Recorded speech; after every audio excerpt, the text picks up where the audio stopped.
sales is the most lucrative skill in the world, period. The problem is most sales advice out there today is outdated, cheesy, and can even keep you from getting the deals that can make all the difference in your career. This is the No BS Sales School, a podcast for entrepreneurs and salespeople who want to master the skill of selling without all the BS.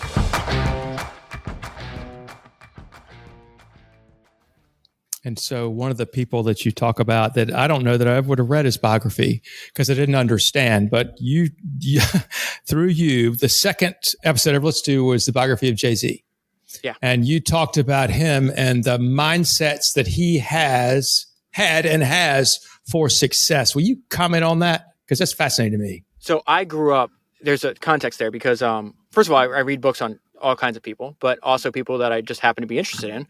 And Jay-Z is one of them because I grew up listening to hip hop. I still listen to a lot of hip hop to this day. I feel that hip hop is by far the most entrepreneurial form of music, right? Because if you look at where a lot of these people came from, they had no access to education. They had no access to money. They're dropped in this world with everything against them. And yet they figure out how to work their way through it.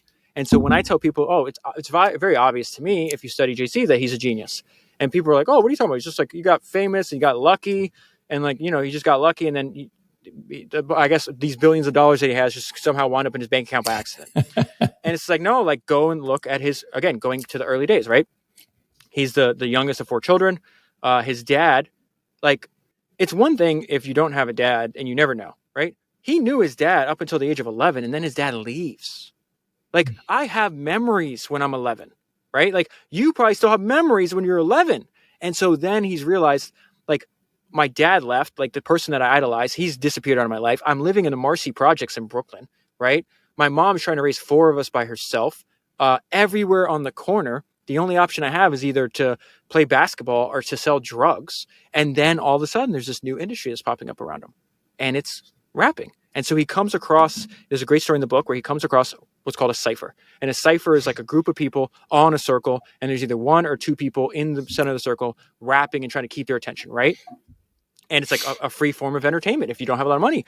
And this is where there's a lot of points that you have to point out in these books. It's they make calculation. I say it's a calculation based on arrogance. And I'll get there in 1 second. So the first thought is, wow, this is what Jay-Z's thinking as a young kid.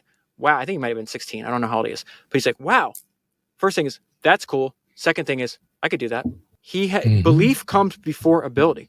There is no reason for Jay-Z to think within 5 minutes of seeing somebody else rap that, okay, 1, that's cool, and 2, I could be just as good as that person. It is a calculation based on arrogance. And that arrogance is used as almost like a fuel before nobody else in the world at that point thinks Jay-Z could do it, but Jay-Z does. And so if he has that belief, then he goes about building on that belief. And then once you believe that you could do something, then you spend your time not only getting good at it, and we'll talk about his practice habits in a minute, but also convincing other people to share your belief. That's the exact same thing a person building a new product has to do. It's the exact same thing an executive sitting inside a company has. Hey, I have an idea. I have a team. I need to rally. You have to share this belief. And so what does Jay-Z do? Something that's super important, and you'll see it over and over again in all these books. He starts practicing. So he says, from the time I wake up, you got no job. He's never had a job in his life. Never. He made all his jobs. That's how he is crazy a businessman. Right? He is a businessman. Exactly. But he's never went. He didn't have a job. He went and actually had to make him for himself. So he wakes up and he just practices. And he practices until he goes to sleep. And I was just listening to his album, the Black Album, that came out in 2003, and his mom's on the album. And she's he used to drive us nuts because he'd be in the kitchen just banging on the kitchen table all day long, rapping. Boom, boom, boom. And then she's I wanted to keep him close to me because I was scared he was going to get involved in all this drug dealing and everything else, which he wound up doing anyways. And so I bought him a boombox because that was a form of love from his mom. It's hey, you're into this thing. You're really good at it. Let me try to help you. Instead of just, remember, they don't barely have any money. He's making his own beats with his hands. His hands. That's how much he loves it. And then now his mom, through sacrifice of, moms are obviously the greatest, saying, hey, take this boombox. And then he does it so much as his sister's in the house, why'd you do this, Mom? This is crazy. Stop. Yeah.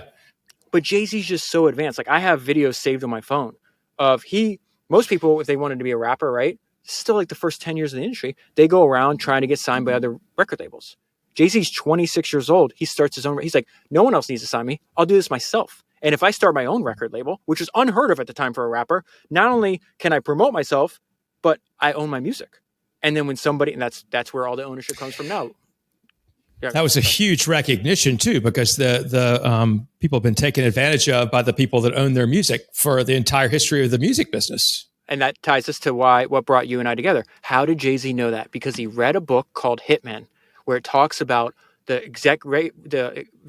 executives in the music industry completely screwing over all of the artists. And he's like, that's not going to, so he's reading a book of history, a biography of somebody that's doing what he does. And he picks up an idea from that book that changes his life. That is the entire purpose of Founders Podcast right there, because that happens over and over and over again. The power of one idea, and you never know where it's going to come from, but it's going to get into your brain. That changes everything. So he's like, okay, I'm not going to get screwed over by these guys.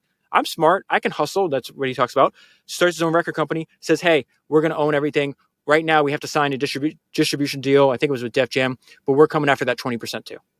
And then what happens? This is why I say, like, then you say, okay, he's successful at that. Then he starts signing other people. Then because of technology, the landscape changes, right? So it's like, okay, we used to sell CDs and albums. Now it's a digital revolution. So his whole thing is like, when I was 26 and we're selling CDs, what is the entrepreneurial move here?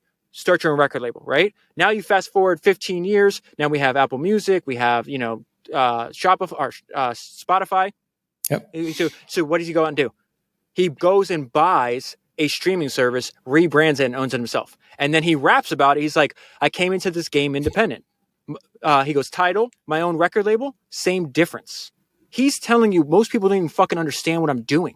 The exact same thought process. Why, as a 26-year-old, 96, I thought, hey, I got to own my own record label. That's the same idea that now as a 45-year-old man, that's why I'm owning my own streaming service. And what happens? He does that streaming service for a while, and then he just flips it. And Jack Dorsey, the founder of Twitter, I think buys it for like $300 or $400 million. Tell me that guy's not a genius. Then he does this over and over again.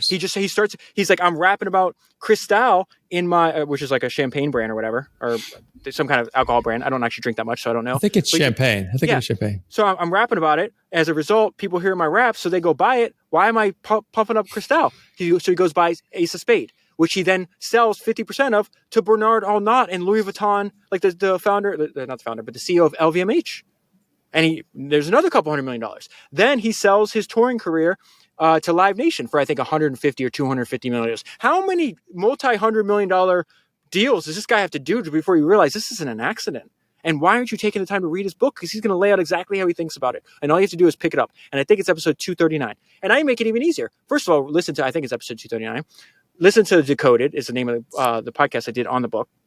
So maybe listen for an hour, learn something from that. Like, oh, that's interesting. So then I'll read. Then for $15 or $20, I could pick up this whole book that lays out all the shit this guy had to go through and all the stuff he learned. I can read it in a weekend and then make that knowledge mine. That is powerful. One of my favorite quotes about reading is that reading is not a chore. Reading is theft. Somebody's way smarter than you spent their entire lives bumping their head up against the wall, and they wrote it down in a book, and that knowledge can be yours. Right there. And you talked about autobiographies are typically someone at the end of their life who has nothing left to prove is writing a book about the lessons they learned so that people 1, 2, 5, 50, and 100 years from now can learn the lessons that they did. Yeah. I mean, how awesome is that? And they only do it because entrepreneurs love entrepreneurs. So like, let me give you an example. There's one of the craziest stories I've ever read is this guy, this is the founder of IKEA, the furniture. His name is Ingvar Kamprad. He starts working on the idea for IKEA at like 14.